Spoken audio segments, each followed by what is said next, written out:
What is up, everybody? Before we get into this video, I'd like to make a disclaimer that this is for educational purposes only. I'm only putting this video out here for anyone interested in this subject. After some requests on my YouTube short that I made a little while ago, a lot of people asked for a more detailed video and they had more specific questions, so hopefully this will knock all of those out for you. Firstly, this macro will work for anyone that has macro software on their mouse or keyboard, which means that it can potentially work on console too if you have software inside of your keyboard or mouse. I'm personally using the Razer Viper Mini. Also, if you're wondering what else I'm using in my setup, feel free to look in the description as I have my Amazon links all set up down there. Now that we've got that out of the way, let me show you the macro. As you see in the video right here, I have my buddy holding a wall for me. I have both of my hands in the camera and I'm only using the side button on my mouse to take these walls. Now that y'all have been able to see the example of this wall retake macro, let me show you how to do it.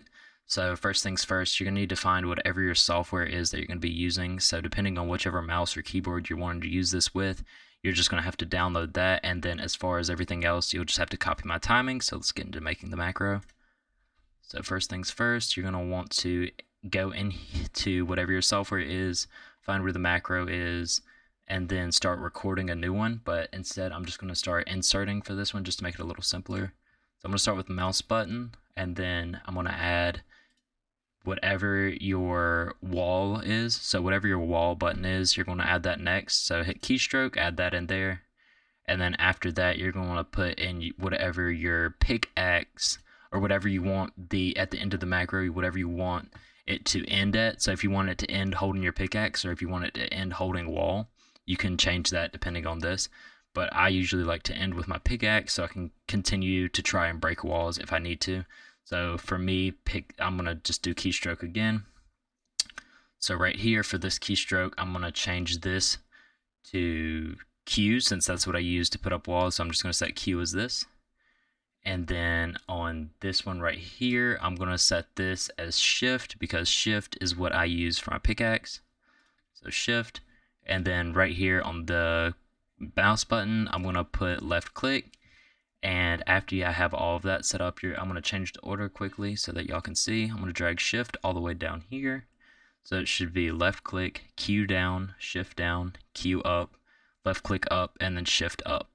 Now, the most important part here is the timing. So this is what I've personally been using and had the best luck with is left click 0.1, 0.18 for my Q down. For shift down, I'm going to run 0.21. For Q up, 0.2. For left click 0 and 0, just because that's the release point of these, but I want to delay on this as well. So after you have all of that set up, you're just going to leave it as is. And then if I go into my mouse right here, oh, it's bugged.